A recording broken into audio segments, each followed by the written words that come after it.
لا حول ولا قوة إلا بالله العلي العظيم. أعوذ بالله السميع العليم من الشيطان اللعين الرجيم. بسم الله الرحمن الرحيم وبه نستعين وهو المعين. الحمد لله رب العالمين والعاقبة للمتقين والجنة للموحدين والنار للملحدين والمنكرين والصلاة والسلام على سيد الأنبياء والمرسلين خاتم النبيين مولانا مولى الكونين جد الحسن والحسين أبي القاسم محمد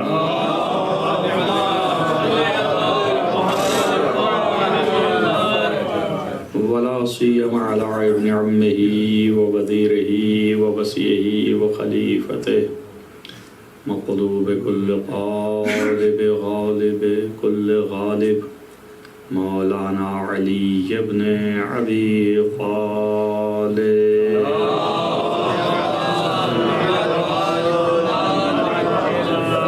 وعلى آله الطيبين الطاهرين المعصومين المظلومين الذين أذهب الله عنهم الرجس وطهرهم تطهيرا.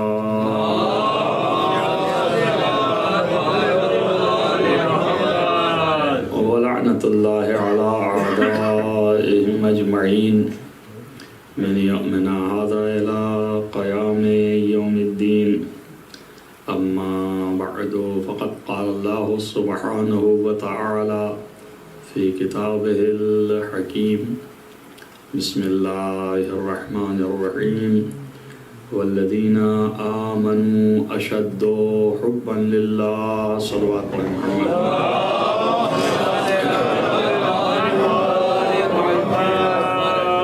عزیزان محترم، یہ آیت جو ہے وہ سورہ بقرہ کی 165 نمبر آیت کا ایک بیچ کا حصہ ہے. اس سے پہلے بھی یہ آیت کی تلاوت کر چکا ہوں بعض مجالس میں، اور یہ بیچ میں اللہ نے جواب میں ان لوگوں کے کہا ہے کہ جو لوگ اللہ کے مقابلے میں کچھ لوگوں کو لے آتے ہیں اور پھر ان سے محبت کرتے ہیں اس طرح سے جس طرح سے اللہ سے محبت کی جاتی ہے، تو اللہ نے جواب میں کہا وہ کرتے ہوں گے، لیکن ہمارے جو مومن ہیں وہ کہیں بہت زیادہ اللہ سے محبت کرتے ہیں. الذین آمنوا اشد حبا للہ، جو لوگ صاحب ایمان ہیں وہ محبت میں بہت شدید تر ہیں. تو یہ اللہ نے ایک طریقے سے مومنین کی تصدیق بھی کی اور مومنین کی رفعت اور بلندی بھی یہاں پر بیان کیا. ظاہر ہے کہ اللہ سے محبت کرنا ہی اصل دین ہے. تو جب دین ہی محبت خدا ہے، اب اس میں جب شدت ہو گئی تو اس کا مطلب شدید دیندار ہے. اب اس سے بڑی تصدیق اللہ کی طرف سے کیا آ سکتی ہے؟ بشرطے کہ مومن ہو. مومن اگر ہے تو اس کے لیے یہ سب ہے، مدح بھی ہے، تعریف بھی ہے، تمجید بھی ہے، ترفیع بھی ہے، یعنی مقام بلند بھی فرما رہا ہے. لیکن اگر وہ مومن نہیں ہے تو اس کے لیے اللہ کی طرف سے جو ہے وہ سب آپ جانتے ہیں. ظاہر ہے کہ اللہ اپنے دشمن کو کبھی بھی پسند نہیں کر سکتا ہے. آپ چاہے ایک چوٹی کا زور لگائیے، آپ کے زور لگانے سے تھوڑی نہ ہو جائے گا کہ اللہ پسند کر لے گا. بھائی آپ اپنے پسند میں صاحب اختیار ہیں، کیا اللہ جو ہے اپنی پسند میں صاحب اختیار نہیں ہے؟ کیا وہ مجبور ہے؟ کہ آپ زور لگائیں گے تو مجبوراً آپ کی بات مان لے گا. ارے کاہے کو مان لے گا؟ وہ جو ہے جیسے آپ کو اختیار ہے، صاحب اختیار بنایا ہے، اسی لیے بنایا ہے تاکہ اختیار آپ کو جب ملے تو اس کی وجہ سے میرے اختیار کو پہچانو. یعنی جب چیز انسان کے پاس ہوتی ہے تو پھر وہ اس چیز کو جب دیکھتا ہے بلند تر تو سمجھتا ہے کہ یہ مقام اس کا بلند تر ہے، تو معرفت کا ذریعہ بن جاتا ہے. تو اس لیے اختیار دیا ہے تاکہ اختیار خداوندی کو پہچان سکے بندہ کہ اختیار ہے کیا چیز، جس کے اختیار کی وجہ سے معرفت پیدا کرے. اور جتنی معرفت ہوتی جائے گی اتنی زیادہ محبت بڑھتی جائے گی، اور جتنی محبت اللہ کی بڑھتی جائے گی اتنی عبادت ہوتی جائے گی. تو عبادت کسی اور چیز کا نام نہیں ہے، دل میں محبت خدا کو اتنا زیادہ بلند کرنا جس کی وجہ سے خود سر اپنے سے نیچے جھک جائے. ایک صلوات پڑھیں محمد.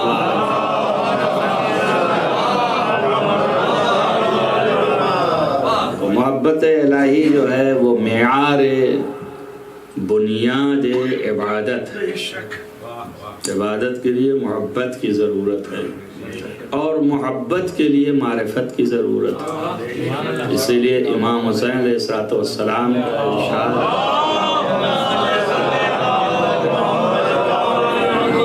ما خلق اللہ عز وجل للعباد، اللہ نے بندوں کو پیدا نہیں کیا ہے مگر صرف اس لیے کہ اللہ لیعرفوہ ہو، صرف اس لیے کہ وہ اس کو پہچانے. وَإِذَا عَرَفُوهُ، اور جب یہ بندے اس کو پہچان لیں گے عَبَدُوهُ تو خود ہی یہ عبادت کرنے لگیں گے.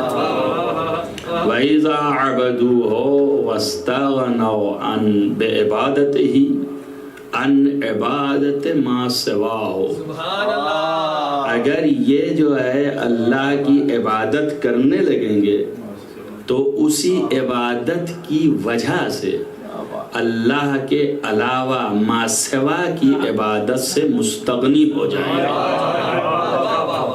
تو ما سوا کی عبادت سے مستغنی ہو جائیں گے.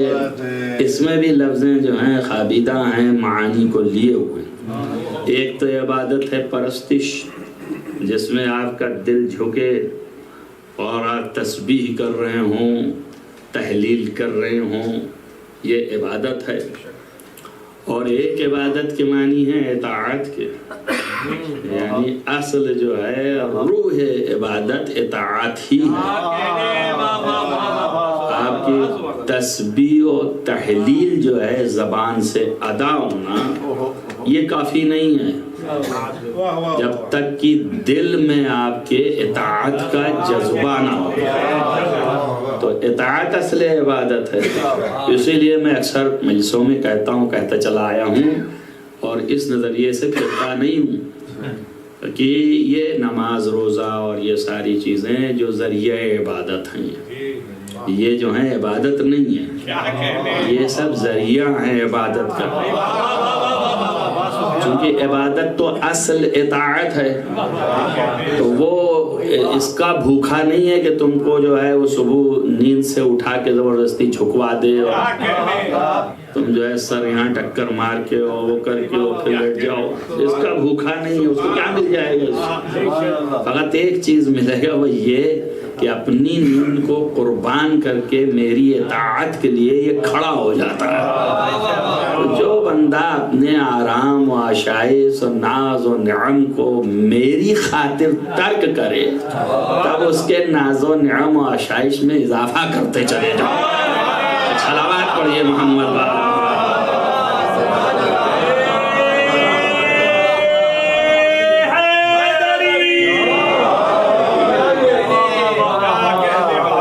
کچھ پانے کے لیے کچھ کھونا پڑتا ہے. جب تک تم کچھ نہ دو گے کچھ نہ ملے گا. اس اسی لیے تجاری زبان میں کہتے ہیں اللہ اہل معاملہ ہے، تو معاملہ کرتا ہے، تجارت کرتا ہے۔ دیکھیے قرآن میں کہا ہے ان اللہ اشتری من المؤمنین، اللہ جو ہے مومنین سے خریدتا ہے، ان کو نفس سے، ان کے جو نفس ہیں ان کو خریدتا ہے۔ مگر کس چیز میں خریدتا ہے؟ مومنین سے۔ ان اللہ اشتری من المؤمنین انفسہم، ان کے نفسوں کو خریدتا ہے۔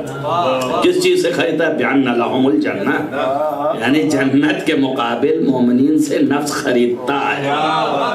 تو اب آپ سوچئے کہ مومن کی عظمت کتنی ہے کہ جنت دے کے خریدتا ہے۔ اب کوئی بندہ ایسا مل جائے کہ جس کی قیمت جنت سے بھی اونچی لگانی پڑ جائے، توجہ کیجئے، اب اس کو کیا کہیں گے؟ مومن کے لیے تو جنت ہے، وہ قیمت میں نفس خریدے گا، لیکن جس کے نفس کو اپنی مرضی کے بدلے خرید رہا ہے، تب تو کوئی لفظ ہی نہیں رہ گیا اللہ کے پاس۔ اس لیے اعلان کیا ہے کہ اس کا نام امیر المومنین رکھ دو۔ صلوات پڑھیں محمد۔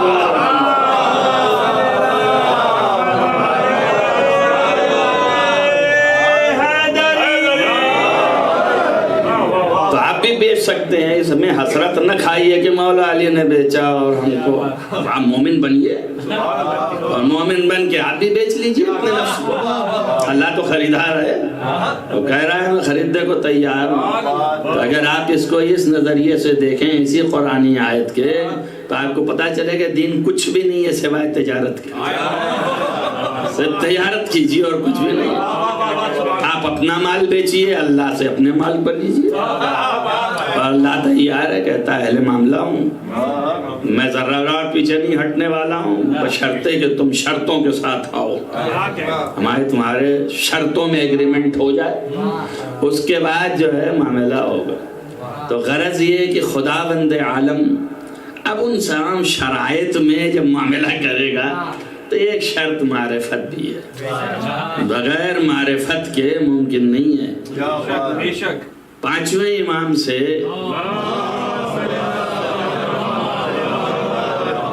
ایک صحابی ایسے ہیں مقتدر اہل سنت بھی ان کا بڑا احترام کرتے ہیں، ابو حمزہ صومالی، جو چوتھے امام کے بھی صحابی رہے اور پانچویں امام کے بھی۔ تو پانچویں امام سے انہوں نے نقل کیا کہ میں حضرت کی بارگاہ میں یہ سوال کیا کہ کیف یعبد اللہ، اللہ کیسے اس کی عبادت کی جائے؟ تو آپ نے فرمایا فَإِذَا يُعْرَفُ اللَّهُ، جب اللہ پہچان لیا جائے۔ ابھی آپ نے امام حسین کا سنا، اب انہی کے پوتے کا سنیے کہ جب اللہ کو پہچان لیا تو عبادت ہو جائے۔ تو اس نے کہا کیف یعرف اللہ، تو اللہ کیسے پہچانا جائے؟ اس لیے کہ پہچاننے کے لیے آمنے سامنے ہو، کچھ حالات ہوں، کچھ چیزیں ہوں، ساتھ میں گزار رہے ہوں۔ ایک بات اگر آپ سنبھال سکیں پہچاننے کے لیے شرط ہے، اگر آپ میرے ساتھ رہیں گے، میں جن لوگوں کے ساتھ رہتا ہوں، تو جب میری وہ غلط چیزیں دیکھیں گے، اچھی چیزیں دیکھیں گی، تبھی تو اچھا پہچانیں گے نا۔ تو کہیں گے ارے ان کے اندر یہ نگیٹیوز ہیں اور یہ پازیٹیوز ہیں، اس کے بعد اثر مرتب ہوگا میرے بارے میں ان کے دل پر بنسبت ان کے جو میرا کچھ نہ نگیٹیو جانے اور نہ بہت زیادہ پازیٹیو جانے۔ ایک آدھ پازیٹیو دیکھ کر کیوں فیصلہ کرنا، بہت اچھے آدمی ہے، وہ ایک وقت آپ کے ساتھ اچھا ہی ہوگا، ہو سکتا ہے دوسرے وقت خرابی ہو جائے۔ تو معرفت واقعی جو ہے ساتھ رہ کے ہے نا، ساتھ رہ کے ہے۔ جب ساتھ رہیں گے تبھی پہچانیں گے۔ بات پہنچ رہی ہے آپ کو؟ اس پر یقین ہو گیا؟ جو اچھا ہوگا برا جو بھی ہوگا، وہ معرفت جو ہے ساتھ رہنے میں، جزیات کو جاننا ہی ہے۔ اب اللہ کے ساتھ کون رہ سکتا ہے کوئی کسی میں دم کی جو رہے اور رہ کے وہ معرفت کرے؟ تو کیسے ہوئے؟ تو ابھی امام بتائیں گے کہ کیسے ہو، لیکن بیچ میں نہیں مان رہا، یہ بار بار آ رہا ہے، تب کیا کروں؟ اگر کوئی ایسا ہو کہ جو اللہ کے ساتھ ہو تو اس کی معرفت تو اللہ سے بہت زبردست ہوگی نا، ہے نا؟ تو کون ہے؟ تو اہل بیت کہتے ہیں کہ ہمارا حالات میں سے ایک وقت ایسا گزرتا ہے کہ ہم اللہ سے قریب ہو جاتے ہیں، وہ ہم سے ہو جاتا ہے، ہم اس سے ہو جاتے ہیں. صلوات پڑھیے محمد والے.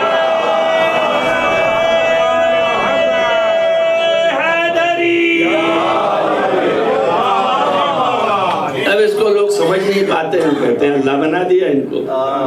اللہ نہیں بنا دیا، وہ قرب بتا رہے ہیں. قرب اگر سمجھنا چاہتے ہو تو قرب سمجھنے کی بات ہے.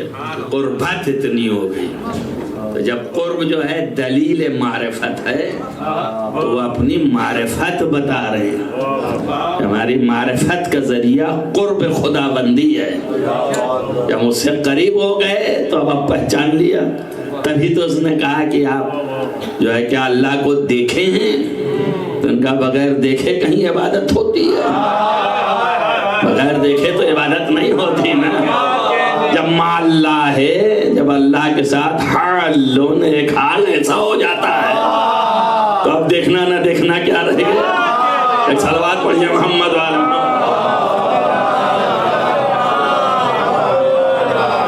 یہ حدیث کی وادی سخت ہے، ہر شخص کے بس کا نہیں ہے. اس کو تحمل کرے، برداشت کرے. اس کی عقلوں میں شاید آئے کہ یہ غلو ہو رہا ہے، یعنی بلندی کی طرف لے جا رہے ہیں، اللہ بنائے دے رہے ہیں، لیکن اللہ نہیں بنا رہے. اللہ نے اپنے کو اللہ ہی رکھا ہے. اس نے یہ نہیں کہا کہ میں کبھی بندہ ہو جاتا ہوں. یہ کلام میں نہیں ہے. جب میں بندہ نہیں ہو سکتا ہوں تو کوئی بندہ میں نہیں ہو سکتا ہے. یہ اپنی توجہ رہے. اللہ اپنی جگہ پہ، مگر یہ قرب کی دلیل ہے. ورنہ اس طرح کی حدیثیں، اس طرح کی چیزیں جو ہیں وہ اہل معرفت کے لیے ہے، وہ اللہ بہت مشکل ہے. رسول نے فرمایا وَلَا تَسَبُّ عَلِيًّا، علی کو گالی نہ دینا. کہیں غصے میں آ کر کے تمہارے کو گالی پڑ رہی ہو تو تم بھی پلٹ کر کے علی کو گالی دینے لگو. ایسا نہیں کرنا.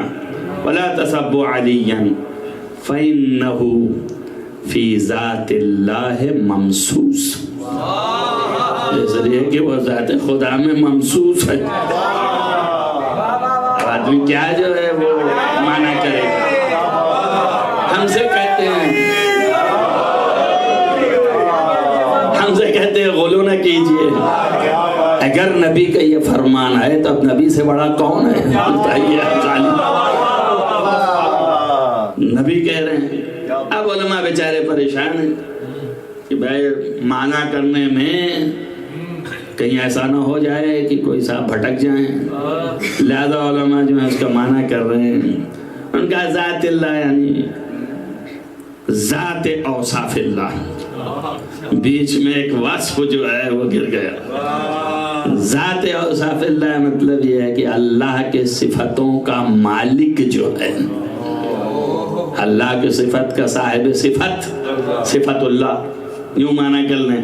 اللہ کی صفتوں کا صاحب وہ جو ہے، یہ نتیجہ یہ ہوگا کہ آخر میں یہیں تک پہنچیں گے کہ وہ تبریزی نہیں ہوگا، وہ مظہر ہوگا واقعی طور پر. صلوات پڑھیے محمد والے محمد.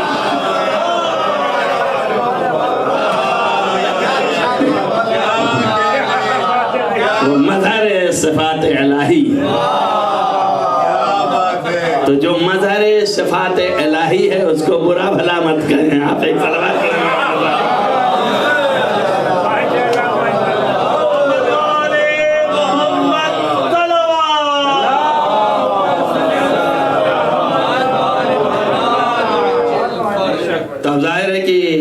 پہچان خدا کی، معرفت خدا کے لیے قرب خدا چاہیے.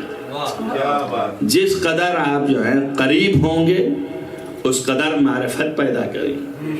تو اب آپ کیسے قریب ہوں گے، کس طرح قریب، آپ کی قربت کیا ہوگی، کیسے پہچانا جائے خدا، کیف یعرف اللہ. تو پھر آپ نے بتایا کہ ہاکذا، اس طرح سے اللہ پہچانا جائے گا. پہلے لا الہ الا اللہ، اس قول کو خود جو ہے زبان سے بھی ادا کرنا اور تصدیق کرنا دل سے، اور پھر محمد رسول اللہ. کہ اللہ کے خاص رسول محمد صلی اللہ علیہ وسلم. اس طرح سے پھر اس کے بعد فرمایا وَالْوَلَایَةُ لِعَلِيِّ بْنِ أَبِي طَالِبٍ،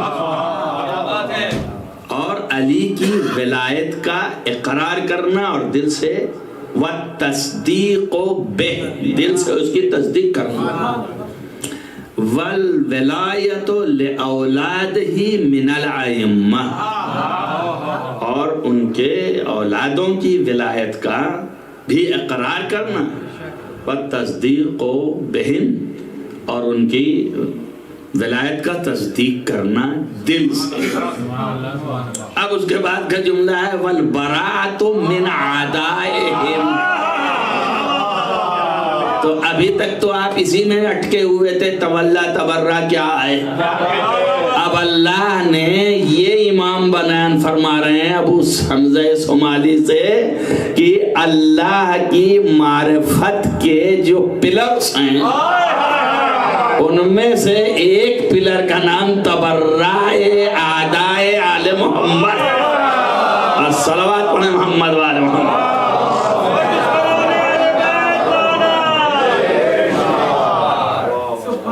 جب تک کہ آل محمد علیہ السلام کے دشمنوں سے براعت نہ کیا جائے اس وقت تک معرفت خدا نہیں حاصل ہو سکتی ہے.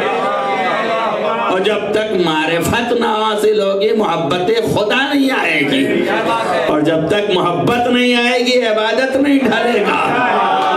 توجہ ہو گئی آپ کو؟ یہ ضروری ہے نا. صلوات پڑھیے محمد والے محمد. ابھی تک ہم سارے کلابیں ملاتے تھے دلائل سے کہ آپ کی عبادتوں کے قبولیت کا ذریعہ یہ ہے، تو ہم تو قبولیت بتا رہے تھے. لیکن آج آپ سنیے کہ عبادت کے ڈھلنے کا اصلی سبب یہ ہے جب تک تولا و تبرہ نہ آئے اللہ کی عبادت نہیں ہو سکتی ہے. اور ایک حدیث میں ایسا آیا، میں ذیل خالی پڑھ رہا ہوں یعنی نیچے کا حصہ، امام علیہ السلام سے یمن کا عالم تھا اور آیا اور امام سے مکالمہ ہوا. تو امام نے فرمایا کہ وہاں کا عالم کس طرح کا ہے، کہ اس کی کیا حیثیت ہے. تو وہ عالم نے کہا کہ اس کی حیثیت یہ ہے کہ وہ جو ہے وہ شب کی تاریکی میں ایک شب میں سفر کر لیتا ہے اچھا خاصا، اور اس سفر میں جو ہے وہ بہت سی چیزیں جمع کر سکتا ہے، جا سکتا ہے، آ سکتا ہے، طی الارض کر لیتا ہے، مشرق سے مغرب تک چلا جا سکتا ہے. تو حضرت نے فرمایا کہ پھر مدینہ کا عالم بڑا ہے. مجھے کیوں؟ آپ نے فرمایا کہ مدینہ کا عالم جو ہے 1 گھنٹے میں وہ جو کہ آفتاب پورے سال سفر کرتا ہے اس کو وہ 1 گھنٹے میں طے کرتا ہے، اور 12,000 عالم کی سیر کرتا ہے. تو اب جو راوی صاحب تھے وہ کہتے ہیں، گھبرا کے اس نے پوچھا کہ وہ 12,000 عالم میں کون لوگ رہتے ہیں. تو آپ نے فرمایا وہاں ایسے لوگ ہیں کہ جن کو یہ بھی خبر نہیں ہے کہ آدم اور ابلیس بھی خلق ہوا تھا کہ نہیں ہوا تھا.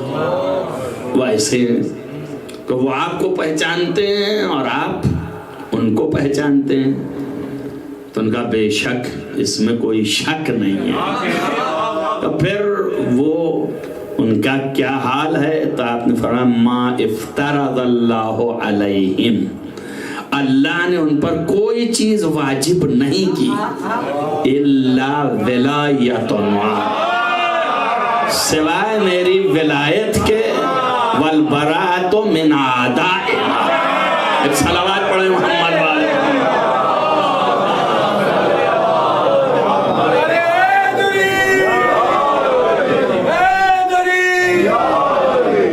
یعنی اللہ نے ان کے اوپر کوئی تکلیف نہیں رکھی، کوئی چیز نہ واجب ہے نہ حرام ہے نہ کچھ نہیں، کوئی تکلیف ہی نہیں دی ہے، صرف دو چیزوں کی تکلیف دی ہے، ایک جو ہے وہ ہماری ولایت اور ایک ہمارے اعداء اور دشمنوں سے نفرت، اس کے علاوہ کچھ نہیں رکھا اللہ۔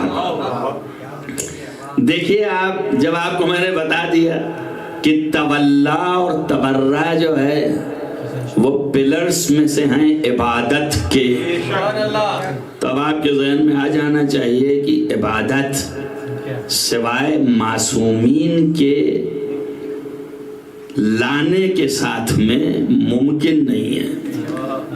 اسی وجہ سے آپ دیکھ لیجئے جہاں جہاں معصومین کا تصور آیا ہے عبادت میں اضافہ ہوا۔ جو لوگ بہت پریشان رہتے ہیں غیر اللہ کا تصور نہ آنے پائے تو اس مفہوم کو بھی لیتے جائیں۔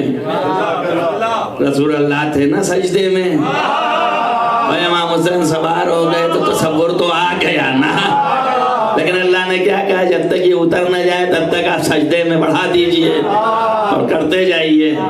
تو معلوم ہو گیا نا کہ تولا جو ہے وہ عبادت کا پلر ہے، رسول کی بھی عبادت کو بڑھوا دیا اس نے، تو آپ اندازہ کر لیجئے اسی طرح سے۔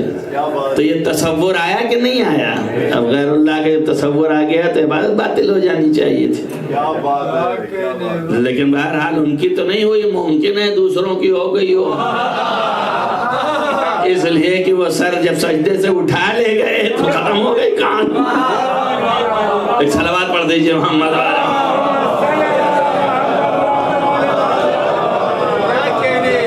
وہ جو سر اٹھایا تو میں یہ آپ کو پروف کر دوں کہ وہ غیر اللہ کا تصور کر لیا ہوں۔ تو پہلے آپ سمجھیے میں جو بتا رہا ہوں یہ آل محمد جو ہیں اللہ ہی میں شامل ہیں۔ اب یہ نہیں کہ اللہ کے جز ہیں، اللہ کے وہ ہیں، کچھ نہیں، یعنی انہی کی وجہ سے اللہ پہچانا گیا ہے۔ اسباب معرفت خداوندی ہے، تو اسباب کو تو خدا جو ہے وہ خارج نہیں کر سکتا نا۔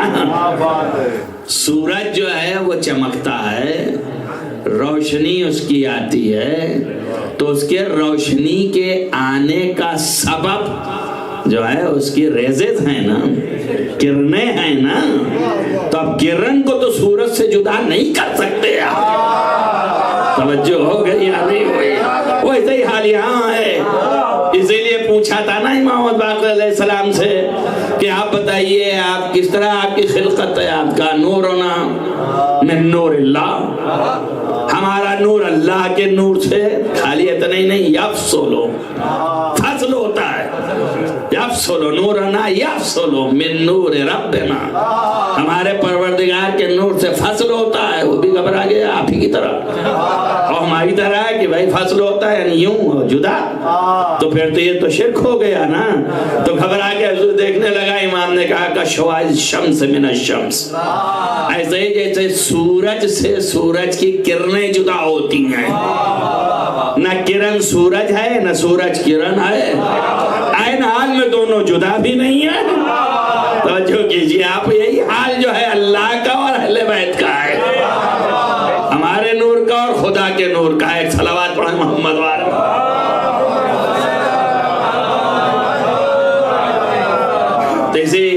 کرن سے جو ہے سورج پہچانا جاتا ہے، ویسے ہی انہی انوار سے ہماری معرفت ہے۔ ہم نے خلق اس لیے کیا، ان کو بنایا اس لیے کہ میں پہچانا جاؤں، فَحَبَبْتُ عَنْهُ عُرَفًا، میں پہچانا جاؤں اس لیے۔ تو وہاں پر بھی فَحَبَبْتُ ہے، یہ بھی کہہ دیتا کہ میں چاہتا ہوں، تو اشتہی لگا دیتا، عربی ہی تو ہے سب کہ میری چاہتی ہے، لیکن یہ نہیں کہا فَحَبَبْتُ۔ تو یہاں پر بھی معلوم ہو گیا کہ محبت جو ہے پہچان میں درکار ہے، جب تک کہ محبت نہ ہوگی گی معرفت آنی نہیں، معرفت نہیں آئے گی محبت بڑھے گی۔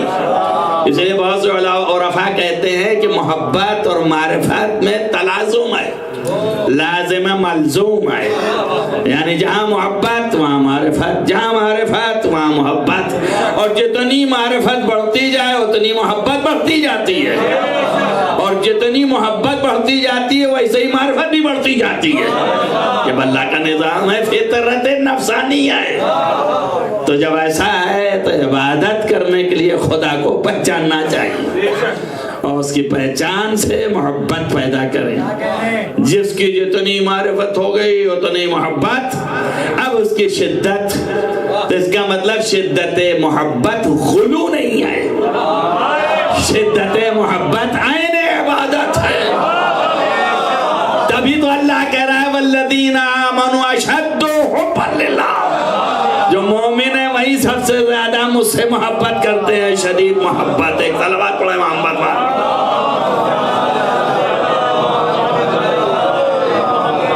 شدید محبت انہی کو ہوتی ہے، جتنی معرفت میں اضافہ ہوتا جائے گا محبت جو ہے شدید ہوتی جائے گی، اور جب محبت شدید ہوتی جائے گی تو پھر ظاہر ہے کہ انسان کی اگر محبت ہو تبھی احترام بھی آتا ہے، اور پھر تبھی جو ہے وہ محبت کی وجہ سے جھکتا بھی ہے۔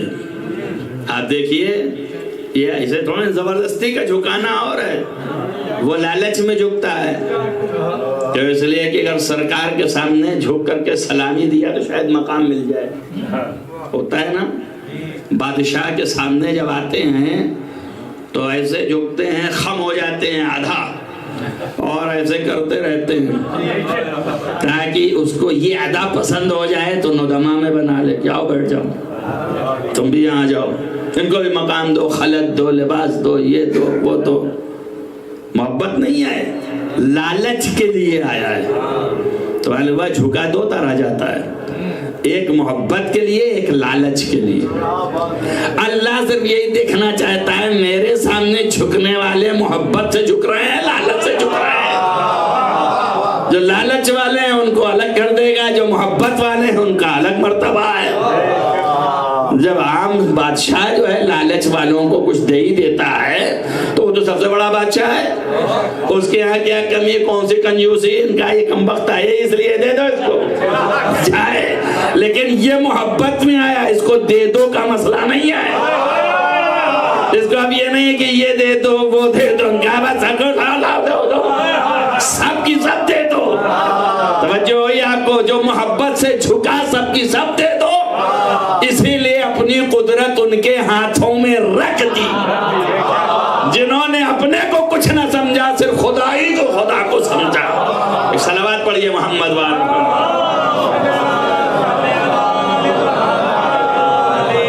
یہ شدت کی محبت تھی، شدید محبت۔ یہ کوئی چیز کی محبت نہیں، ہر چیز کی محبت کو اس کی محبت پر نثار، تو یہ شدت کی محبت۔ اگر آپ اپنی ہر خواہش کو کسی کے اوپر نثار کر کے اس کے سامنے رہے خم، تو یہ شدت کی محبت ہے۔ اس سے زیادہ میں محترم لفظ نہیں لا سکتا ہوں، باتیں تو بہت سی آئیں گی لیکن وقت بھی جو ہے درکار ہونا چاہیے، لمبا چوڑا موضوع ہے کہ وہ سب تو پڑھنا نہیں ہے، مگر جس شان میں آپ نے مجلس کی ہے اسے بتانے کے لیے لایا ہوں یہاں تک کہ جب اپنا سب لٹا دے تو شدت کی محبت ہے، اور اتنا قریب ہو جائے تبھی پہچانے گا۔ تب جس کے لیے آپ مجلس کر رہے ہیں یہ ساری زندگی اپنی پوری سب کچھ کائنات امام حسین پر لٹا دیا، جب لٹا دیا تو شدت کی محبت کا اندازہ لگا۔ تاریخوں میں مل جائے گا آپ کو کہ کیا مقام ہے، کیا مرتبہ ہے، کیا منزلت ہے۔ تو ظاہر ہے کہ یہ ایک مقام و منزلت اور مرتبہ ہے، فضائل کے مناقب کے دروازے یہیں سے کھل جاتے ہیں۔ اپنے آپ کو نہ سمجھنا، اللہ کی بارگاہ میں محمد و آل محمد علیہ السلام نے اپنا کوئی مقام و مرتبہ گردانا ہی نہیں، اپنے آپ کو جو اتنے مقام و مرتبے پہ ہو وہ اللہ کے نام پر اپنے کو اتنا نیچے گرا سکتا ہے؟ کوئی نہیں گرا پاتا، لیکن اہل بیت نے گرایا نا. یہی آپ کے سمجھ میں نہیں آتا. آپ چونکہ موالیین اہل بیت ہیں اور موالی حیدر کرار ہیں تو آپ کے تھوڑا بہت سمجھ میں آ جاتا ہے بیان سے، لیکن غیروں کو تو بالکل نہیں سمجھ میں آتا. تو وہ پھر دماغ ان کے پلٹ جاتے ہیں، وہ کہتے ہیں کچھ بھی نہیں، یہ سب ایسے ہی ہے، خالی بندی ہے، یہ لوگ جو ہیں خالی ایسے ہی گھماتے پھراتے ہیں، ایسا نہیں ہے، کچھ نہیں، کہیں کچھ بھی نہیں. کیوں؟ اس لیے کہ قرب نہیں ہے اہل بیت سے. لیکن آپ کو قرب ہے تو آپ کے کچھ سمجھ میں آ جاتا ہے، ہمارے کچھ سمجھ میں آ جاتا ہے، تو ہم تھوڑا بہت معرفت پیدا کر لیتے ہیں، اور اس کے بعد جہاں نہیں آتا ہے وہاں خاموش ہو جاتے ہیں. اس لیے کہ ہم جو ہے دنیاوی جہت سے سوچنے لگتے ہیں.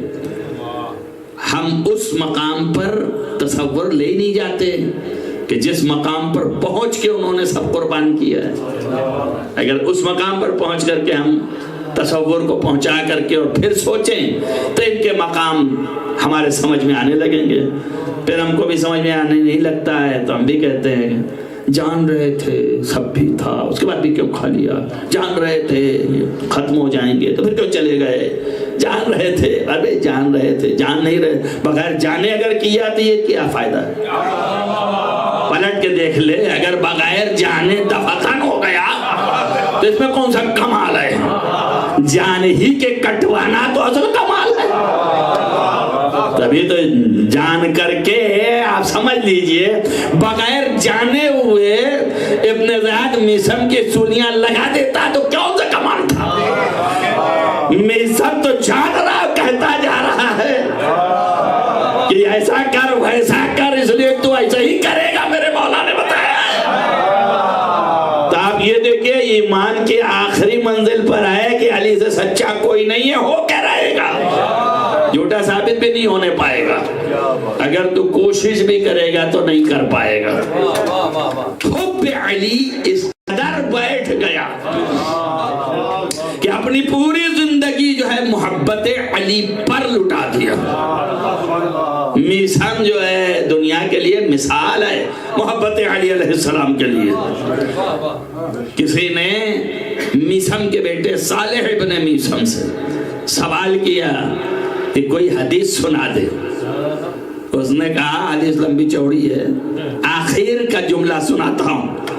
اس نے کہا میں نے اپنے باپ کی کتاب میں یہ لکھا دیکھا کہ امیر المومنین علیہ السلام نے بیان کیا کہ یا میثم، اے میثم، جو شخص یہ چاہتا ہے، من احبا، یہ چاہتا ہے کہ وہ جان لے کہ مجھ سے محبت ہے اس کو کہ نہیں ہے، فَلْيَمْتَحِنْ فِي قَلْبِهِ، تو اپنے قلب کے اندر امتحان لے، اپنے دل کا امتحان لے کہ ہے محبت کہ نہیں ہے. اور دل کا امتحان کیسے لے؟ تو حضرت نے فرمایا اس طرح سے، ان کان فی قلبہ حب من علب علینا، اگر اس کے دل میں اس کی محبت ہو جو میری دشمنی میں لوگوں کو جمع کیے ہوئے ہے، اب اس سے بڑا تبرہ کیا ہو سکتا ہے؟ اگر اس کے دل میں میرے اس دشمن کی محبت کہ جو میرے دشمنی میں لوگوں کو جمع کیے ہے، فَلْيَعْلَمْ، تو اسے جان لینا چاہیے کہ انہو عدو للہ، یہ اللہ کا دشمن ہے. اتنا ہی نہیں، اسے جان لینا چاہیے کہ ان اللہ عدو، اللہ بھی اس کا دشمن ہے. وجبریل و میکائیل و اسرافیل، جبریل بھی، میکائیل بھی، اسرافیل بھی، یہ سب دشمن ہیں اس کے. اگر کوئی شخص اس طرح امتحان کر کے دیکھ لے، اس کے دل میں ہمارے دشمنوں کی خلاصہ دشمنوں کی محبت کا ذرہ بھی آیا. یہ وہ لوگ ہیں جن جو لوگ اپنے کو سمجھتے ہیں کہ ہم بڑے دیندار ہیں, کسی کو کچھ نہ کہیے, کسی کو اذیت نہ دیجیے, کسی کو آزار نہ دیجیے, کسی کو کچھ نہیں, اور بڑی طرفداری میں بھی بولتے ہیں تو خارجی ہیں. طرفداری والا تو بالکل خارج ہے, لیکن جو تھوڑا بہت رکھ کر کے تھوڑا بھی ایسے ویسے نرم گوشہ پیدا کرنا شروع کرتے ہیں. امام باقر علیہ السلام, امام جعفر صادق علیہ السلام نے بھی فرمایا ہے کہ اگر ذرہ بھی نرمی لے آئے اپنے دل میں ہمارے دشمنوں کی, فَوَلَيْسَ مِنَّا, وہ ہم میں سے ہے ہی نہیں, تصور بھی نہ کرے گا. آپ ساری زندگی محبت علیہ, لیکن اس محبت کے ساتھ تھوڑی سی بھی لے آیا تو آپ سمجھ لیجئے تھوڑا سا بھی ذرہ برابر فقط میلان اس کا ہوا تو یہ محبت چلی گئی. کہتے ہو کیسے چلی جائے گی؟ ہمیں کتنا آسان ہے سمجھنا. اتنا محبت کیا اتنے سالوں سے, یہ سب کر رہے ہیں وہ کر رہے ہیں, کیا ہے بکواس کرتے, کیسے چلی جائے گی؟ انہوں نے کہا کہ میں بکواس نہیں کرتا ہوں, اگر دین ہے تیرے پاس تو سمجھ لے. ہمارا 6 لاکھ برس تک اللہ سے محبت کرتا رہا, سجدے میں سجدے مارتا رہا. ایک آدم جس کو اپنے ہاتھوں سے خلق کیا مٹی کا, مٹی کے آدم کے لیے تو اپنی عبادتوں پہ لات مار دیا. جس کو اپنے نور سے پیدا کیا اس کی عبادتیں کب تک کر رہا ہے. سلامات پڑھیے محمد والے.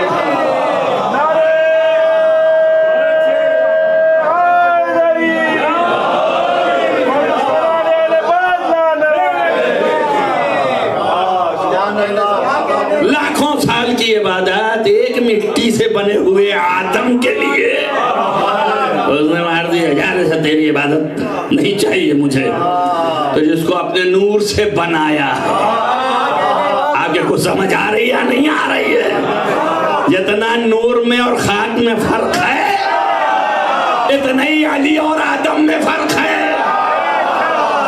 اب قیامت تک تم یہ نہ سوچنا کہ آدم اور علی ایک ہیں, اور پھر آدم سے تم پیدا ہو تو تمہاری عظمت کہاں تک جائے گی؟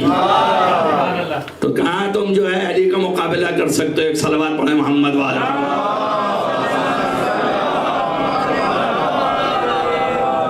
تو یہ عظمتیں ہیں, یہ بلندیاں ہیں.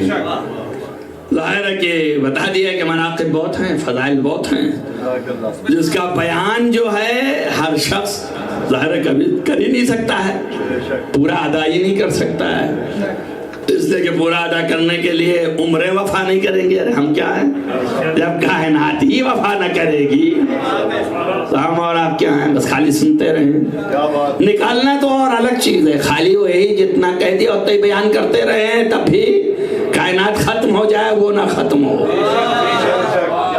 لیکن جو اگر نکالنے پہ آ گئے تب تو اور مسئلہ ہو جائے گا, اور پھر اس کے بعد اللہ کا ہی نکالنے پہ آ گیا تو اور بڑا ہو جائے گا. تو آپ جو ہیں اور ہم جو ہیں ان فضائل اور مناقب کے لیے امیر المومنین سے بیان کرتے ہیں ابن عباس کہ امیر المومنین علیہ السلام نے 100 منقبت جو ہے ابن شادان نے لکھے ہیں. اس 100 میں سے ایک یہ ہے کہ ان کا واللہ خلفنی رسول اللہ, خدا کی قسم رسول اللہ نے مجھے فی امت اپنی امت میں جانشین بنا کے چھوڑا ہے, اور رسول اللہ نے مجھے اس امت کا حجت قرار دیا ہے. اب یہ بھی لفظ آ گئی خواہ مخواہ کو, ایک صلوات پڑھیں محمد والے. اس دن بیان کیا تھا تو کوئی صاحب کی طرف سے سوال آیا ہے کہ یہ حجت جو آپ نے کہا تھا کہ اہل بیت بھی حجت ہیں اور علماء بھی حجت ہیں, امامی نے فرمایا ہے, تو دونوں کو آپ نے فرق قائم کیا کہ وہ دوسرے ٹائپ کے حجت ہیں اور علماء جو ہیں صرف اتنے کے حجت ہیں جتنا قول امام نقل کرتے ہیں, بس قول کے لیے حجت ہیں, یعنی تصدیق کر رہا ہے معصوم کہ اگر یہ میرا قول نقل کر رہا ہے تو یہ سچا ہے, یعنی سچائی اور حجت اس میں ہے. حجت کے معنی ہے جس کے لفظی معنی جس سے احتجاج کیا, دلیل بنائی جا سکے, تو یہ حجت ہے, یعنی یہ دلیل ہے یہ میرے قول کو نقل کر رہا ہے اس لیے یہ حجت ہے، لیکن اللہ کا رسول اور ائمہ جو حجت ہیں وہ دوسرے معنوں میں ہیں۔ اسی لیے عبداللہ ابن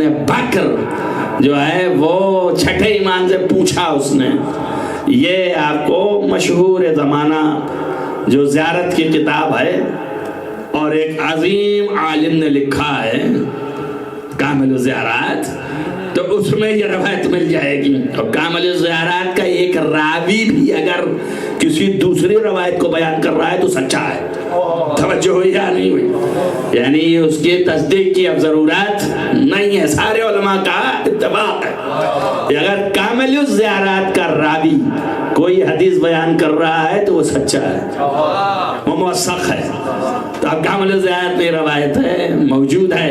حضرت اس نے پوچھا کہ امام کیا امام جو ہے یراہم من لوگوں کو دیکھ سکتا ہے ما بین المشرق والمغرب؟ تو آپ نے کہا کہ یبنا بکر، اے بکر کے بیٹے عبداللہ ابن بکر، ابو بکر نہیں ہے، صلوات پڑھیں محمد والے۔ بعض لوگوں نے لکھا ہے کہ یہ بکر کی جگہ پہ بکر پڑھ سکتے ہیں اور دونوں لفظیں ہیں، تو یبنا بکر یا یبنا بکر۔ کیفا یمکن، کیسے ممکن ہے کہ ہوا حجت اللہ، کہ وہ اللہ کا حجت ہو، وَلَمْ يَرَاهُمْ مَا بَيْنَ الْمَشْرِقِ وَالْمَغْرِبِ۔ اللہ کے حجت کی خصوصیت ہی یہی ہے کہ وہ کہیں بھی رہے مگر سب کو دیکھتا ہے۔ تو آپ ظاہر ہے کہ وہ حجت اور ہے، یہ حجت اور ہے، یہ تو اپنے پیچھے بھی نہیں دیکھ پاتا۔ کوئی عالم دین ایسا پیدا ہوا ہے آج تک کہ یہ دعویٰ کرے کہ میں سب دیکھ رہا ہوں؟ کوئی بھی نہیں دیکھ پا رہا ہے۔ گھر میں کیا ہو رہا ہے نہیں پتا ہے، بچہ کیا کر رہا ہے نہیں خبر ہے، بیوی کیا کر رہی نہیں خبر ہے، تو کیا بتا سکتا ہے؟ احساس جب تک نہ ہو تو حقیقتاً پیچھے کی بھی خبر نہیں کیا ہو رہا ہے۔ اگر کوئی پیچھے کھڑا ہو کے کوئی حرکت انجام دے تو بتا دے گا؟ نہیں بتا پائے گا نا، جب تک احساس نہ ہو۔ تو آپ سمجھ لیجئے یہ حجت اور ہے، وہ حجت اور ہے۔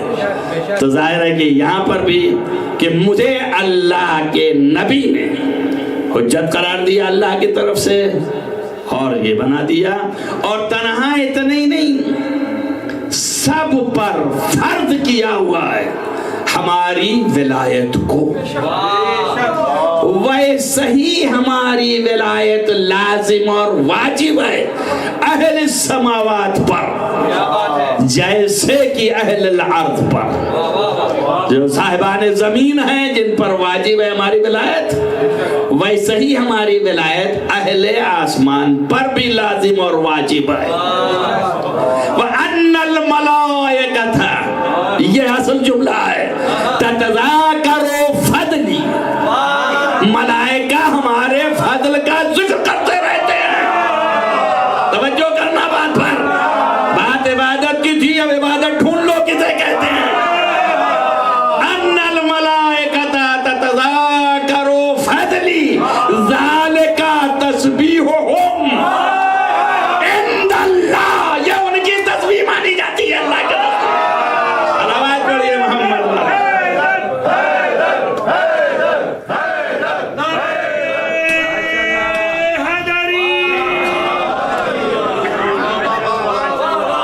علی کے فضائل کا ذکر ملائکہ کرتے ہیں، اور یہ ملائکہ کا ذکر کرنا اللہ کے نزدیک تسبیح ہے۔ پوچھتے ہیں نا دن بھر کہ کون سی تسبیح پڑھیں، کون سی تسبیح پڑھیں، کون سی پڑھیں، اکیلے بیٹھ کے مت پڑھو، تتذاکرو یعنی ملائکہ مل کے کرتے ہیں، تسبیح خدا بن جاتی ہے۔ تو ذکر علی وہ ہے کہ اگر آپ نے کیا تو اللہ کی تسبیح بنے گی۔ سبحان اللہ کہہ رہے ہیں آپ، سبحان اللہ کہہ رہے ہیں آپ، توجہ کر رہے ہیں آپ۔ یہ جو بیوقوف لوگ کہتے پھرتے ہیں کہ علی کے فضائل پہ سبحان اللہ کیا، توجہ کر رہے ہیں آپ۔ تو یہ سنو کہ ملائکہ سبحان اللہ سبحان اللہ اللہ بناتا چلا جا رہا ہے، فضائل پڑھتے جاؤ، اللہ خود ہی سبحان اللہ کرتا جا رہا ہے۔ صلوات پڑھیے محمد وعلی محمد۔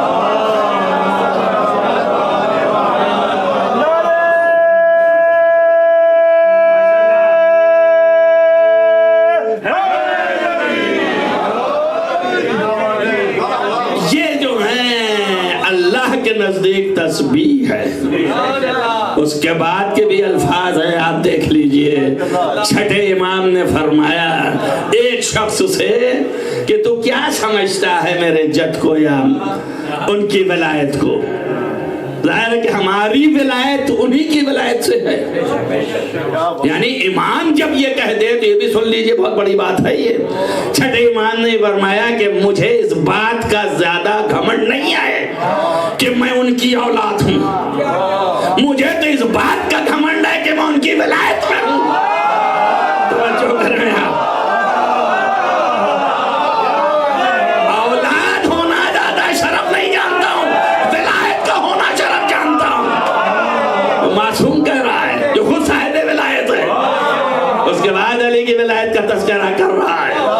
آپ سمجھئے کیا عظمت ہے اس کی, علی ابن ابی طالب کی. لہذا آپ نے فرمایا کہ سن لے اور سمجھ لے, اللہ تعالیٰ نے مستحل آدم, اللہ تعالیٰ نے آدم کو اس لائق کیا ہی نہیں کہ اس کو اپنے ہاتھوں سے خلق کرے, اس کے اندر روح پھونکے, الا بولایت علی ابن ابی طالب, مگر صرف علی ابن ابی طالب کی ولایت کی وجہ سے آدم کو اس لائق کیا کہ خلق بھی کیا اور روح بھی پھونکا, وہ بھی اپنی روح میں سے. ہم کہہ رہے ہیں. اور اسی طریقے سے اللہ نے مستوجب بالکل اس لائق نہیں قرار دیا موسیٰ کو کہ کلم موسیٰ تکلیماً, کہ اللہ جو ہے موسیٰ سے کلام کرے, الا بولایت علی ابن ابی طالب, مگر صرف علی ابن ابی طالب کی ولایت کی وجہ سے. اور اسی طرح سے عیسیٰ کو اللہ نے عالمین کے لیے اپنی نشانی نہیں بنائی الا للخضوع لعلی ابن ابی طالب, عیسیٰ کا علی کے سامنے جھکے رہنے کی وجہ سے. اور اس کے بعد نگاہ کے گواہ جمل العامر, خلاصہ مطلب یہ ہے کہ دنیا کی کسی مخلوق کو اللہ نے خلق نہیں کیا اور اس کی طرف نگاہ رحمت نہیں ڈالے گی الا للعبودیت بنا, جب تک کہ وہ میری عبودیت پہ نہ آ جائے. صلوات پڑھو محمد وآل محمد. نہیں سمجھے اب؟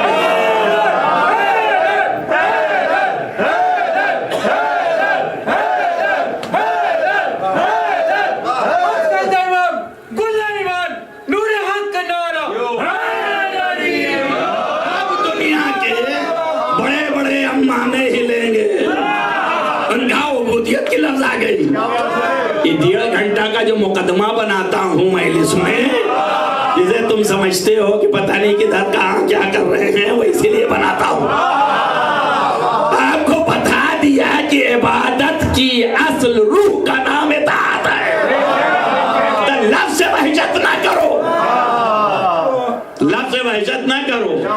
تو عبودیت کے معنی اطاعت کے, جب تک کہ میری اطاعت میں نہ آ جائے اس وقت تک اللہ جو ہے اس کی طرف نگاہ رحمت نہیں کرے گا,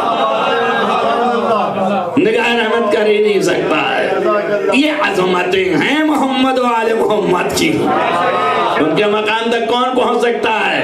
اب اگر کوئی اپنا تن من دھن سب جو ہے محمد وآل محمد پر لٹا دے تو اس کے شدت محبت میں شک نہیں کر سکتا, مقام اطاعت میں آ جائے.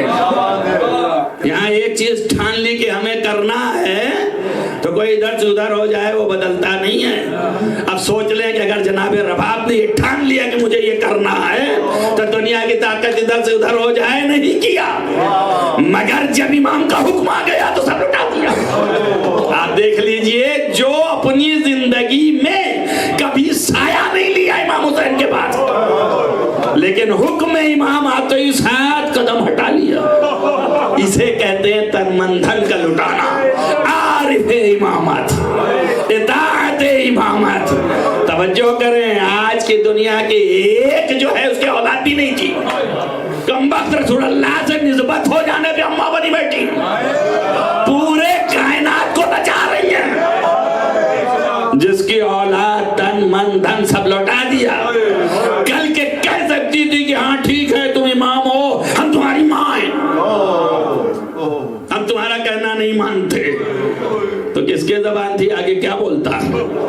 لیکن تانی مرتبہ اتنا بلند ہے امامت کا کہ یہ نسبت کچھ نہیں ہے. ولو کہ حسین کی زوجہ ہونے کے بعد، سید الساجدین کی ماں ہونے کے بعد، زوجہ ماں ہے، اپنے باپ کی بیوی ہے تو ماں ہے.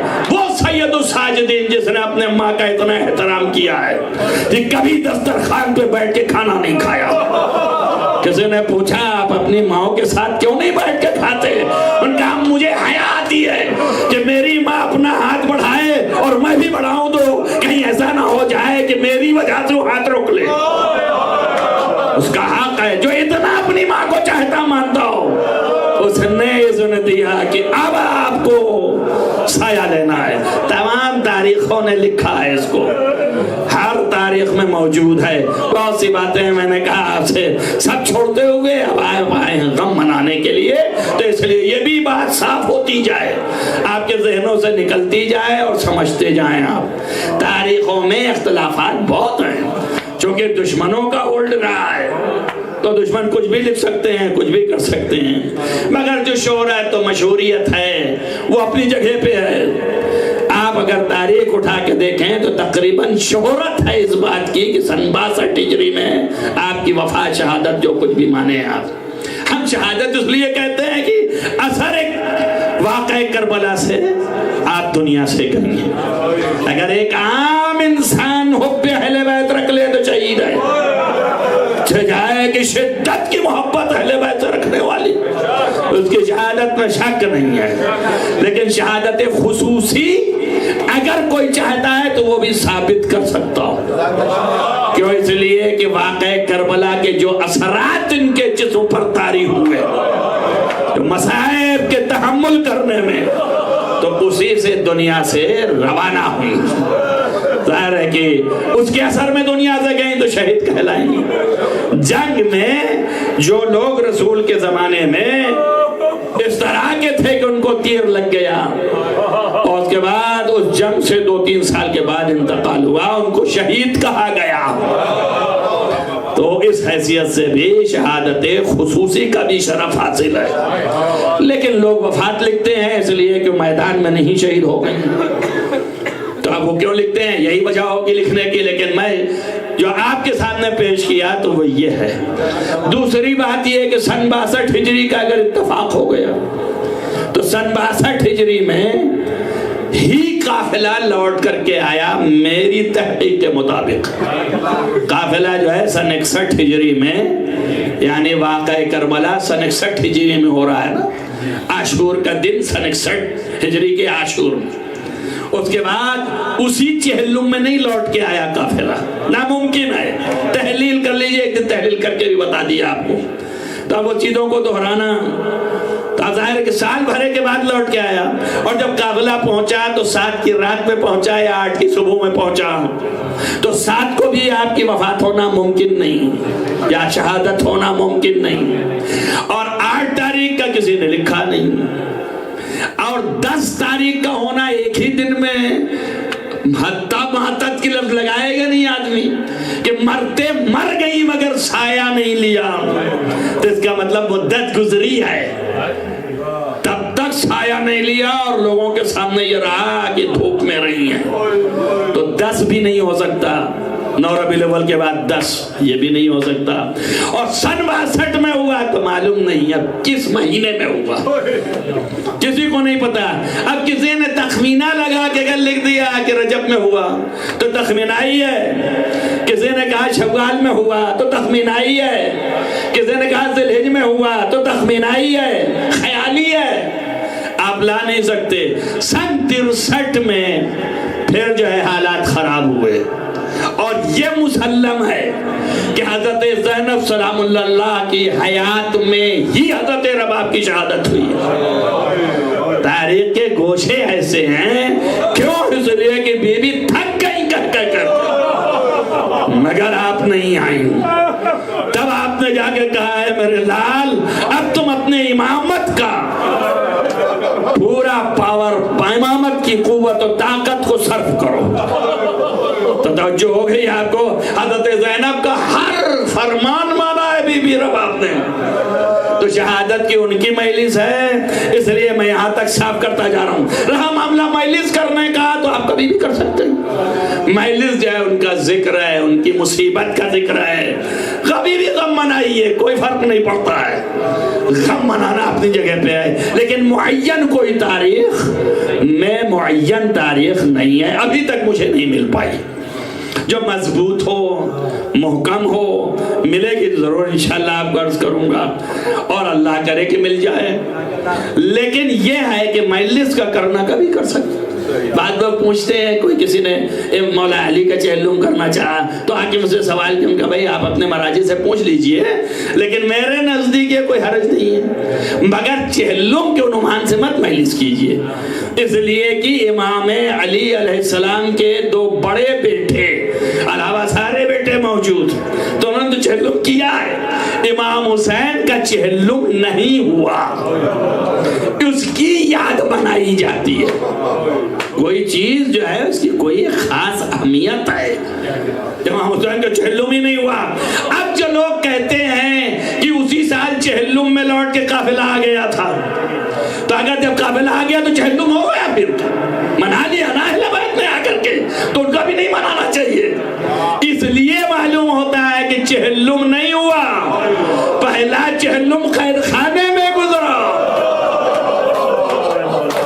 دوسرے چہلم پر اہل بیت آئے۔ توجہ ہوئی آپ کو نہیں ہوئی؟ اور ایک بات یہ بھی مسلم ہے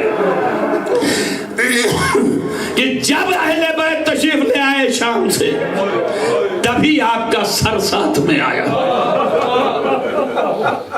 آپ یاد رکھیے امام حسین کی تدفین کامل نہیں ہوئی، 1 سال تک سر ادھر ادھر رہا، جب سر آ کے سر بھی دفن ہو گیا تو تدفین کامل ہوئی، مگر یہ تدفین پھر بھی کامل نہیں ہے۔ کیوں؟ اس لیے کہ سر کہیں ہے اور جسم کہیں ہے۔ اب توجہ کیجئے، اس لیے سر حسین راس حسین آپ کو مقام بتایا جاتا ہے۔ مشہور یہی ہے کہ امام حسین کا سر یہی ہے، غیر مشہور 7 مقامات پر ہے۔ میرے استاد خدا رحمت کرے آیت اللہ وجدانی فاخر، خدا کروٹ کروٹ جنت نصیب کرے، نہایت عارف انسان، وہ ہمیشہ 5 منٹ کے مسائل میں کہتے تھے کہ ٹھیک ہے یہ تاریخوں کا اختلاف ہے، کوئی کہہ رہا ہے مصر میں ہے، کوئی کہہ رہا ہے شام میں ہے، کوئی کہہ رہا ہے مدینے میں ہے، انہوں نے کہا کوئی کہہ رہا ہے کربلا میں ہے، مشہور تو کربلا ہی ہے، لیکن وہ ایک جملہ کہتے تھے کہ امام حسین کا سر نہ شام میں، نہ مدینے میں، نہ کربلا میں، نہ کہیں اور مصر میں، امام حسین کا سر مومن کے دل میں ہے، مومن کے دل میں ہے، کہ اس لیے کہ حسین کہہ رہے لا یذکرنی مومن، کوئی مومن یاد نہیں کرے گا لیکن وہ روئے گا کیوں انا قتیل الابرار، میں جو ہوں لرا کے قتل کیا گیا ہوں۔ عزیزو ملاحظہ ہو گیا آپ کو، میں لحاظ کر رہے ہیں جن کے شان کی ان کے لیے روایت ہے کہ جب یہ قافلہ لٹ کر کے آ گیا اور کربلا پہنچ گیا، آپ دیکھیں بی بی رباب ایک بیٹا ان کا امام حسین پر انہوں نے نثار کر دیا۔ میں بارہا پڑھتا ہوں کہ جب بیٹے کو امام حسین لے کے لوٹنے لگے تو امام نے اس کے گلے پہ جو چھید ہوا تیر سے، امام نے تیر کو نکالا، اس لیے کہ یہ تیر ہاتھ میں بھی لگا، امام کے تیر کو نکالا اور نکالنے کے بعد جو خون بہا ہاتھ میں لے لیا اور وہ خون کو ہاتھ میں لے کے چارج کی طرف پھینکے، ندائے حسین ایک قطرہ پانی نہ آئے گا، ہم اسے تحمل نہیں کر سکتے، زمین پہ جہاں پھینکے زمین نے آواز دی، ہم اسے برداشت نہیں کر سکتے، اور ایک دانہ رویا نہ ہوگا۔ امام نے اپنے چہرے پہ مل لیا، کائنات تک کے تمام احمقوں کو جواب بھی مل گیا جو اس چکر میں ٹہل رہے ہیں کہ خون نجس تھا کہ پاک تھا، ارے حسین نے چہرے پہ مل لیا، دنیا کو بتا دیا کہ کتنا پاک خون ہے، اور فکرہ کہہ دیا ایسا ہی اپنے نانا سے ملوں گا۔ عزیزو یہ بچے کا خون صرف حسین ہی برداشت زمین نہ آسمان کسی نے برداشت نہیں کیا. حسین نے مل لیا چہرے پہ خون ملا ہوا, اور اس کے بعد بچے کے گلے کو دیکھا. یہ مرثیہ پڑھ رہے تھے جناب رباب کا مختصر جو ہے حال میں ابھی پڑھتا ہوں, لیکن آپ یاد رکھیں کہ آپ نے غور سے دیکھا کہ ماں برداشت نہ کر پائے گی, اس لیے کہ ماں کے لیے بڑا جا معاملہ ہے. تو آپ نے اپنا رومال نکالا جو سیدہ کا رومال تھا, حضرت علی اصغر کے گلے پہ باندھ دیا تاکہ سوراخ چھپ جائے. اللہ اکبر, ماں دیکھنے نہ پائے. توجہ کیجئے, میں کہوں گا مولا آپ نے دیکھا علی اصغر کا بھی اور علی اکبر کے سینے کا بھی. توجہ کریں آپ, لیکن ماں دیکھنے نہ پائے. جب ماں نے غور کیا اور امام نے دیا تو دیکھا رومال بتا ہے مگر رومال خون آ گیا ہے. تو آپ سمجھ گئے کہ گلا چھپ چکا ہے. تبھی آپ نے کہا یا بنیا مثل کا تنہار, میرے لال کیا تیرے جیسے نہیں قتل کیے جاتے. تو عزیز گرامی, پھر امام نے دیکھا کہ رباب کی حالت کیا ہے. اس حالت کو دیکھ کے آپ سر جھکائے کھڑے رہے, اس کے بعد سر اٹھایا اور فرمایا رباب میں تم سے شرمندہ ہوں. جیسے ہی یہ جملہ کہا آپ نے فوراً آگوں سے ہٹا دیا, کہا آقا لیجئے, ہم راہ خدا میں جو دے دیتے ہیں واپس نہیں لیتے ہیں, اور اے آقا ہمارے ایمان کا امتحان نہ لیجئے. میرے پاس ایک نہیں 1000 اصغر ہوتا آپ پر پیدا. میں نے کہا نا تن من دھن آل اولاد مال سب لٹا دیا. یہ وہ بیوی ہے امر القیس کی بیٹی ہے جو کہ اپنے آپ کو قوی جانتی ہے, قوت و طاقت میں. یہ بیٹا یہاں ہو گیا اور اس کے بعد بیٹی تڑپ تڑپ کے نگاہوں کے ساتھ کہتانے شام میں دنیا سے چلی گئی. رباب نے اف نہیں کہا. عزیزوں, کہیں کوئی نوحہ نہیں آیا, کہیں کوئی گریہ کا مقام ایسا نہیں آیا. جب روئی حسین کے لیے روئی, اپنے بچوں کا خیال نہیں کیا انہوں نے. عزیزوں, اور امام سے شدت کی محبت کی دلیل یہ ہے کہ حضرت اس وقت جب یہ قافلہ لٹ کر کے یہاں آ گیا, توجہ رہے, جب یہاں آ گیا تو قید خانے میں نہیں رکی, چلی آئی, لیکن جب یہاں آ گیا 3 دن کے بعد یہ قافلہ جانے لگا. بی بی زینب نے کہا چلو چلو, نانا کو سنانی دینا ہے, ہمیں مدینہ جانا ہے.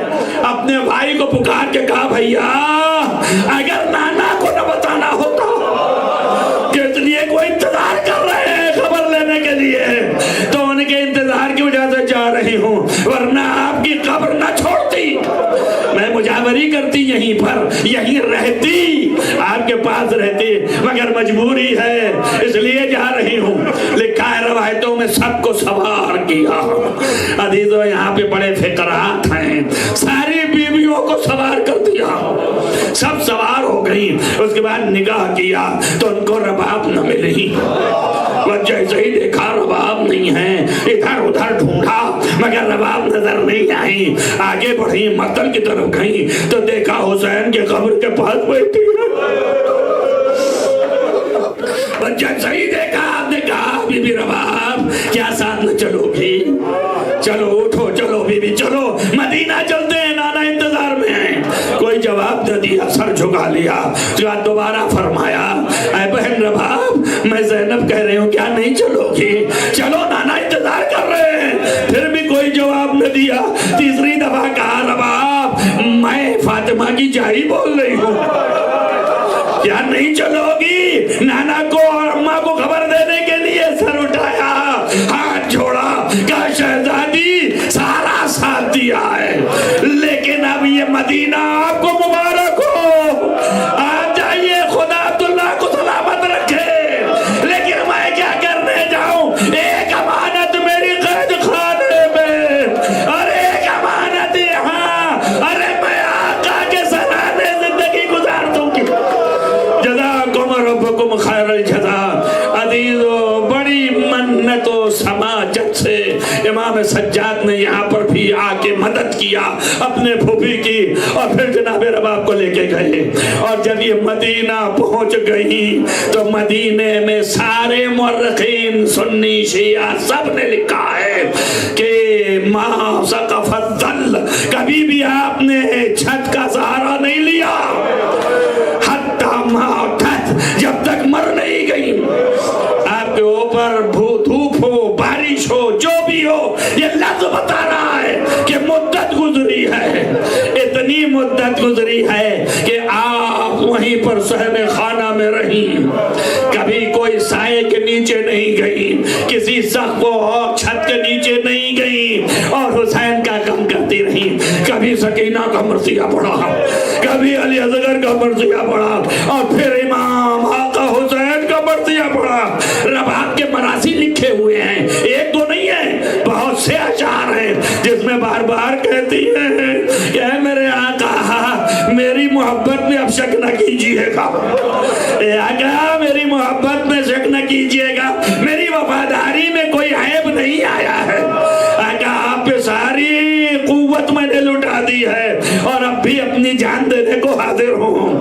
عزیز و اس طرح تڑپ تڑپ کے اب ایک فقرہ ہے، یہیں پہ مجلس تمام کرتا ہوں۔ لکھا ہے کہ بی بی زینب تھک گئی، وہ زینب جو اپنے گھر جا چکی ہیں، وہ زینب جو اپنے گھر جا چکی ہیں اور اپنے بچوں کو رو چکی ہیں، سب کچھ ہے، مگر ان کے دل میں تڑپ ہے کہ حضرت رباب کب تک اس طرح رہیں گی، کس طرح زندگی گزار رہی ہے، نہ آب و دانہ ہے۔ اس لیے کہ مقاتل میں یہ بھی لفظیں ہیں کہ جب آپ کے سامنے کھانا آتا تھا، جب آپ کے سامنے پانی آتا تھا تو اپنے سکینہ اور رباب کو یاد کرتی تھی اور امام کو یاد کرتی تھی، کہتی تھی آپ تو پیاسے تھے ہی، لیکن یہ چھوٹے بچے بہت پیاسے تھے، اے میرے آقا ان کی پیاس آپ جانتے ہیں، ہم تو نہیں جانتے ہیں، آپ کو قوت صبر ہے، مگر آپ سوچیں ان بچوں نے کیا مظاہرہ کیا۔ مراثی ہیں آپ کے سلسلے میں، اور آپ نے بہت گریہ کیا، دانا اور پانی بھی بہت کم، برائے نام اگر کہیں کھایا ہو تو کھایا ہو، لیکن اس کے آگے لکھا ہی نہیں گیا، یہی کہا گیا کہ جب پانی آیا دانا آیا تو بی بی پچھاڑے کھانے لگی، رونے لگی، اپنے لال کو یاد کرنے لگی، امام کو یاد کرنے لگی۔ عزیز و پھر اس کے بعد بی بی زینب بار بار آ کے کہتی رہی کہ بہن اب تم سائے میں چلو، بہن اب تم جو ہے وہ سب کے اندر آؤ، چھت کے اندر نہیں آئی۔ جب تھک گئی زینب تو آپ نے امام سجاد سے کہا اے میرے لال اب تم کہو اور اپنی امامت سے حکم دو، ورنہ یہ اس حالت میں آئے چلی جائیں گی دنیا سے۔ عزیز و روایتوں میں فقرہ ہے کہ امام گئے اور کہا کہ مادر گرامی آپ چھت کے نیچے آ جائیے، آپ نے فرمایا میں یہی بہتر ہوں، اپنے آقا کو یاد کر کے یہی مرثیہ کہتی رہوں گی، روتی رہوں گی۔ آپ نے فرمایا مادر گرامی میں امام ہوں یا نہیں ہوں؟ آپ نے فرمایا بے شک، خدا آپ کو سلامت رکھے، آپ امام وقت ہیں۔ کہا تو میں حکم دیتا ہوں کہ آپ آئیے سائے میں۔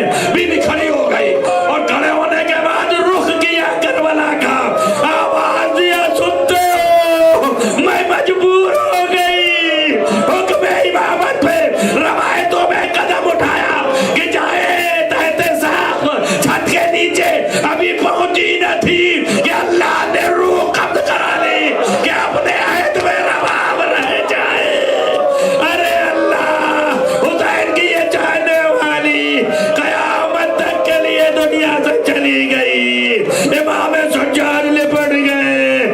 ارے اماں، اے عزادار حسین، آپ نے مجھے داغ دے دیا۔